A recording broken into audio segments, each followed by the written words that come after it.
Hello friends, காலை வணக்கம். திருமண நாள், பிறந்த நாள் கொண்டாடுற எல்லா நண்பர்களுக்கும் என்னுடைய வாழ்த்துக்கள். அது மட்டும் இல்லை, இன்றைக்கி நல்ல நாளாக இருக்கட்டும். இன்றைக்கி வெள்ளிக்கிழமை, எல்லோரும் சந்தோஷமாக இருப்போம். ஃப்ரெண்ட், இன்றைக்கி நான் என்ன சமைக்க போகிறேன்னா, புளிச்சக்கீரை வந்து ஒரு தொக்கு மாதிரி செய்ய போகிறேன் என்னோடய ஸ்டைலில். பாருங்கள், கத்திரிக்காய், பூண்டு, வெங்காயம், மஞ்சள், அப்புறம் இஞ்சி எடுத்து வச்சுருக்கேன். இவங்க கூட புளிச்சக்கீரையும் போட்டுட்டேன். இப்போ ஒரே ஒரு ஊசி மிளகாய் போட்டிருக்கேன், சிகப்பு கலரு. இந்த உரப்பு எனக்கு போதும் ஃப்ரெண்ட். இப்போ கொஞ்சம் நெத்திலி சேர்த்துக்கலாம். பாருங்கள், கொஞ்சம் நெத்திலி சேர்த்துருக்கேன். அப்போ இவங்க கூட வந்து கொஞ்சம் கல் உப்பு போட்டிருக்கேன். இப்போ இவங்க எல்லாம் ஒன்றா இருக்காங்களா, இவங்க எல்லாத்தையும் ஒன்றா வேக வச்சிடலாம். பாருங்கங்க, இவங்க நல்லா கொதிச்சுக்கிட்டு இருக்கிறப்ப நான் ஒரு கைப்பிடி அளவு நல்லா தாராளமாக கருப்புலையும் குடை மிளகாய் பச்சை கலரும் போட்டிருக்கேங்க. இவங்க எல்லாம் ஒன்றா வெந்து வரட்டுங்க. இங்கே பாருங்கள், இங்கே என்ன செய்ய போகிறேன்னா, சைவமாக சம்பல் செய்ய போகிறேங்க. என்ன எடுத்து வச்சுருக்கேன்னா, சக்கரவள்ளி கிழங்கு இருக்காங்க, தூளியோடு இருக்காங்க. இங்கே கொஞ்சம் உப்பு இருக்காங்க, மஞ்சள் இருக்காங்க, தாளிப்பு இருக்காங்க, கருப்பிலை இருக்காங்க, அப்புறம் வெங்காயம் இருக்காங்க. இவங்க எல்லாத்தையும் இப்போ ஒன்றா போட்டு வேக வச்சிடலாங்க. பாருங்கங்க, இவங்க லேசாக வதங்கினானே நான் என்ன செஞ்சிட்டேன்னா, மிளகாய் சாந்து அரைச்சி வச்சுருந்தேன்ல, மிளகாய் சாந்து கூட வந்து பட்டை மிளகாய், கொஞ்சம் இஞ்சி, பூண்டு போட்டிருக்கேங்க. இவங்க எல்லாத்தையும் ஒட்டுக்கா போட்டு அரைச்சி வச்சுருக்கேன்ல, இவங்க கூட சேர்த்துக்கிட்டேங்க. பாருங்கள் ஃப்ரெண்ட், இப்போ என்ன செஞ்சுருக்கேன்னா, தெம்பே இருக்காங்களா, இவங்கள நல்லா மொறுன்னு பொரிச்சிட்டு இவங்க கூட ஆட் பண்ணியிருக்கேன், அந்த கிழங்கு கூட.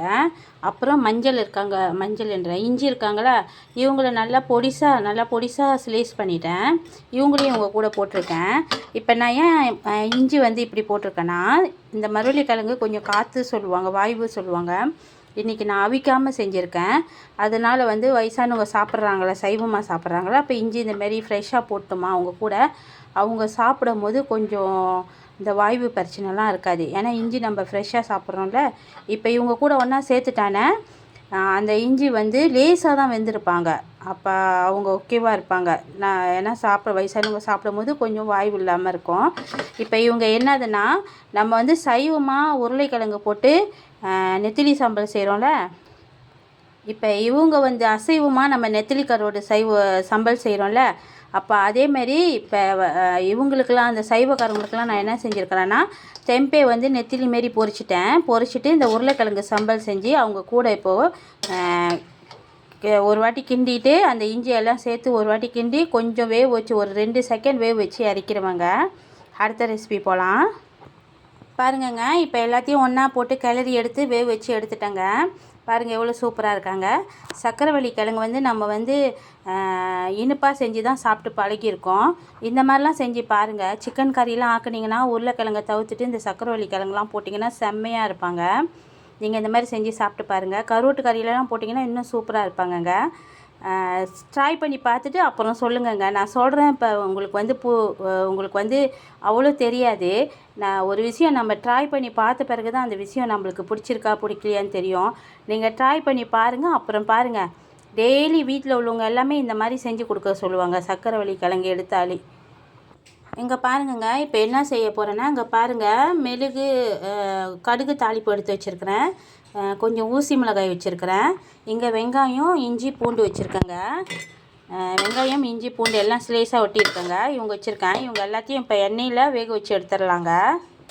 பாருங்கள் ஃப்ரெண்ட், இப்போ நல்லா வேக வச்சு அவிச்சு ஸ்டீம் பண்ண சுறா மீன் இவங்க கூட சேர்த்துருக்கேன். இங்கே பாருங்கள், நான் வீடியோ கொஞ்சம் எடுக்கிறேன். இப்போ பாருங்கள், சுறா மீன் வந்து நல்லா அவிச்சிட்டு அவங்க தோலெல்லாம் எடுத்துகிட்டு இவங்க கூட சேர்த்துருக்கேன். இப்போ சுறா போட்டு செய்ய போகிறேன். இப்போ எல்லாம் ஒட்டுக்காக போட்டுட்டோம்ல, இப்போ இவங்களை நல்லா கொத்துன்னு கொத்தி அப்படியே கொத்துன்னு கொத்தி கொஞ்சம் கிளறி எடுத்துக்கலாங்க. அவங்கள சொல்ல எனக்கு தெரியல, அந்தமாரி எடுத்துக்கலாங்க. பாருங்கள் ஃப்ரெண்ட்ஸ், சுறா புட்டு வந்து இப்போ ரெடி ஆகிட்டாங்க. நான் கடைசியாக வந்து என்ன போட்டிருக்கேன்னா, கொத்தமல்லி தழை போட்டிருக்கேன். கொஞ்சம் தாராளமே போட்டிருக்கேன், நிறையாவே போட்டிருக்கேங்க. எனக்கு ரொம்ப பிடிக்கும், அதனால் நிறைய போட்டிருக்கேன். அடுத்தது புளிச்சக்கீரையை செஞ்சிடலாம் வாங்க. பாருங்கள், இப்போ கொஞ்சம் கடுகு தாளிப்பு, நெத்திலி, கொஞ்சமாக உப்பு போட்டிருக்கேங்க. இவங்கள வதக்கி எடுத்துடலாம். பாருங்கங்க, இப்போ புளிச்சக்கீரை இருக்காங்களா, அவங்கள அரைச்சி இவங்க கூட ஊற்றிட்டேன். இப்போ இவங்க இந்த மாதிரி கொதிக்கிறாங்களா, இன்னும் நல்லா கொதித்து எண்ணெய் தனியாக புளிச்சக்கீரை தனியாக சுண்டி வரட்டுங்க, பார்க்கலாம். பாருங்கங்க, காலையிலே வந்து நான் வந்து தண்ணி சாறு ஆக்கினேங்க.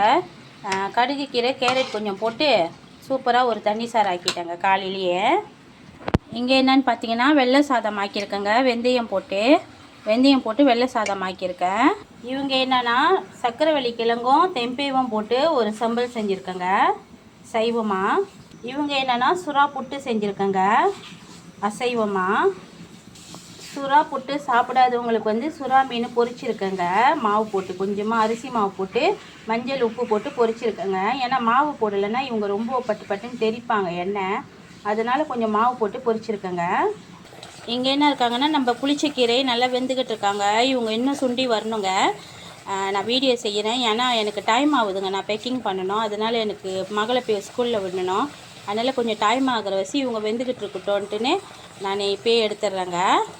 ஹாய் ஃப்ரெண்ட்ஸ், இன்றைக்கி இவ்வளோ தான் நம்ம வீட்டு சாப்பாடு. உங்கள் எல்லாருக்கும் பிடிச்சிருந்தா லைக் பண்ணுங்கள், ஷேர் பண்ணுங்கள், மறக்காமல் சப்ஸ்கிரைப் பட்டனையும் அமுத்திடுங்க யூடியூப்பில்.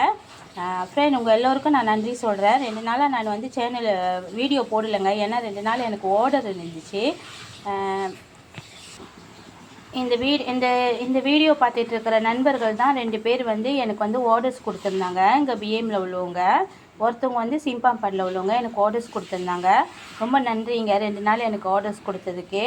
அப்புறம் அன்றைக்கி நான் ஒரு வீடியோவில் பாருங்கள், நான் வந்து என்னோடய டீச்சர் வந்து எனக்கு ஒரு ஊறுகாய் செஞ்சு கொடுத்தாங்கன்னு சொன்னேன். செம்ம டேஸ்ட்டாக இருந்துச்சுங்க அந்த ஊறுகாய். நான் டீச்சருக்கு இன்ஃபார்ம் பண்ண மறந்துட்டேன், அதனால தான் டீச்சர் கண்டிப்பாக இந்த சேனலை பார்ப்பாங்க.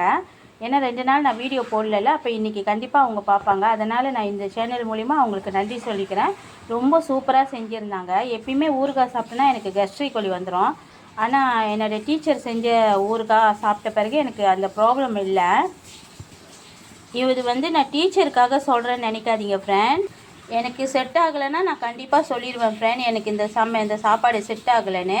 செட் ஆகுனா நான் சொல்லிடுவேன் எனக்கு செட்டாக இருக்குதுன்ட்டுன்னு. ஏன்னா நான் சாப்பிட மாட்டேன், என்னோடய பிள்ளைங்களும் சாப்பிடுவாங்க, என் வீட்டில் உள்ள வயசானவங்களும் அந்த பொருளை சாப்பிடுவாங்க. அதனால் ஃப்ரெண்ட், இது வரைக்கும் என்னோடய சேனலை பார்த்துக்கிட்டு இருந்ததுக்கு ரொம்ப நன்றி ஃப்ரெண்ட். எனக்கு அவ்வளோ சப்போர்ட் பண்ணியிருக்கீங்க, ரொம்ப நன்றி. இன்றைக்குள்ள சமையல் உங்களுக்கு பிடிச்சிருந்துச்சுன்னா கண்டிப்பாக லைக் பண்ணுங்கள், ஷேர் பண்ணுங்கள், மறக்காமல் பெல் பட்டனையும் அமுத்திடுங்க. மறுபடியும் நான் உங்கள்கிட்ட சொல்கிறேன், மக தூங்குறா ஃப்ரெண்ட். ரொம்ப நன்றி ஃப்ரெண்ட், பாய்.